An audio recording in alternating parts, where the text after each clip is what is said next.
Indigenous Peoples Day is a holiday which serves as a great opportunity for all of us to celebrate and honor Indigenous peoples, their cultures, and their traditions.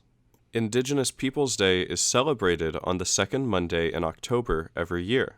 And you might be asking yourself, isn't that Columbus Day? To answer that, I want to quote an article from the Indianapolis Public Library.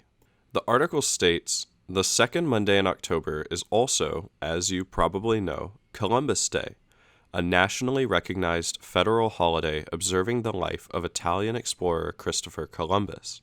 In the last 40 years, there has been a steadily building controversy around the celebration of Columbus's legacy, without including information about the violence and atrocities of European colonization and the harm caused to indigenous peoples in the Americas.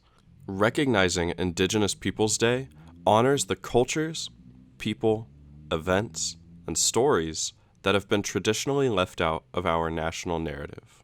So, to summarize, yes, Indigenous Peoples Day does take place on the same day that Columbus Day was traditionally celebrated, but that is on purpose, and it serves as a meaningful symbol of the progress that we can make as a society. Indigenous Peoples Day is the perfect time to learn something new, so I want to briefly discuss the proper terminology for when discussing Indigenous peoples.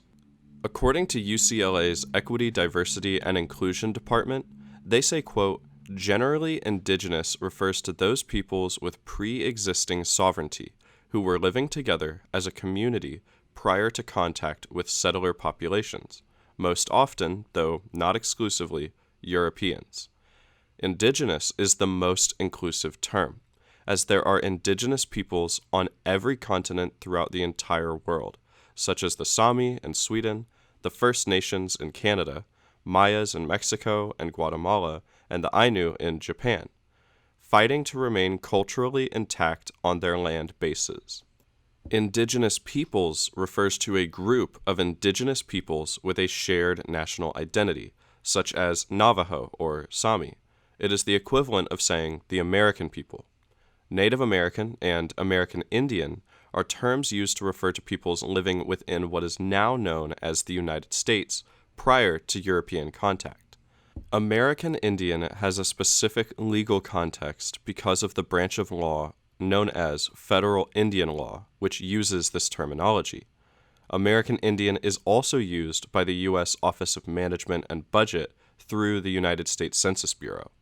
Whenever possible, it is best to use the name of an individual's particular indigenous community or nation of people. For example, Tongva, Tataviam, or Chumash are the indigenous peoples of the Los Angeles area, and they are also American Indian, Native American, and indigenous. Now that we have covered the proper terminology to use, how about we discuss a little bit about indigenous history in each of the states Choices is currently serving. Indiana, which literally means Land of the Indians, was referred to with this name as far back as 1768.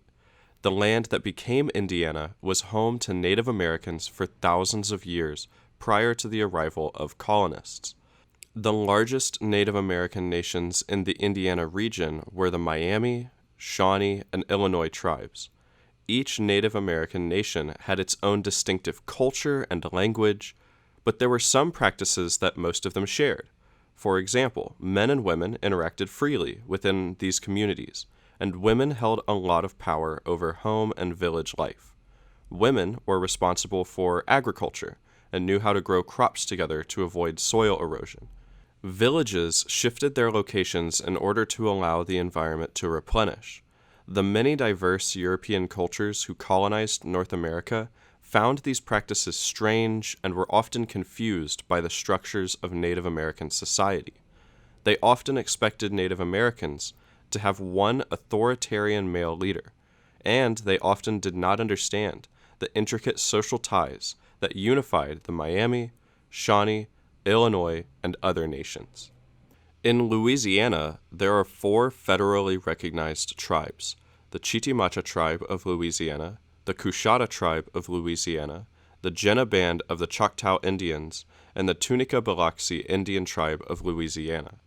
The original inhabitants of the land that New Orleans sits on were the Chitimacha, with the Atacapa, Caddo, Choctaw, Huma, Natchez, and Tunica inhabiting other areas throughout what is now known as Louisiana.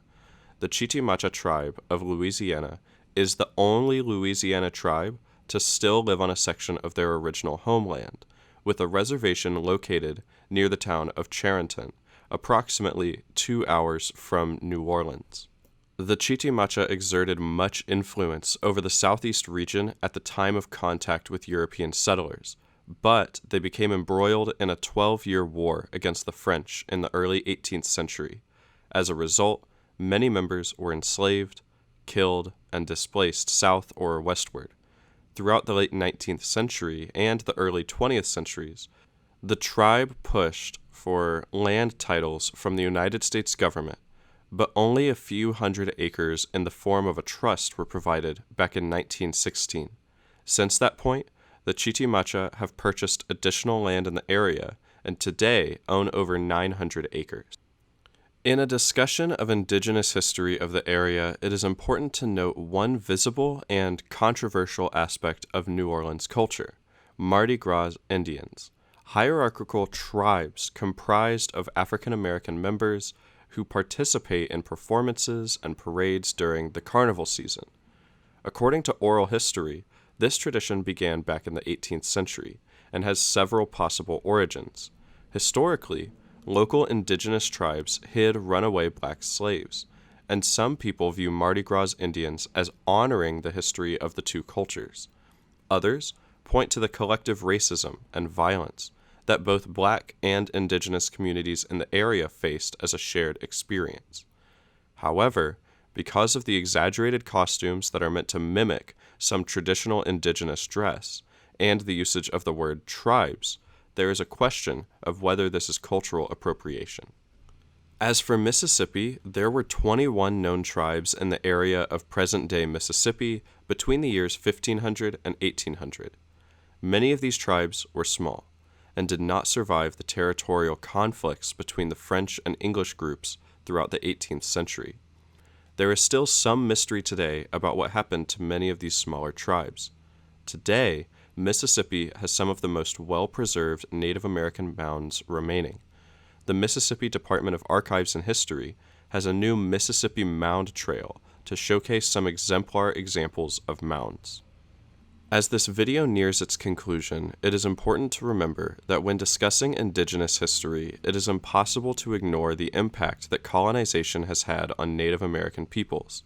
Resettlement, oppression, theft, and sometimes even murder were tactics used by colonizers to take the land that housed Native peoples for thousands of years. It is for this reason that we wanted to take this time to acknowledge the incredible history and resilience of indigenous peoples and share just a tiny fraction of the information available about this subject.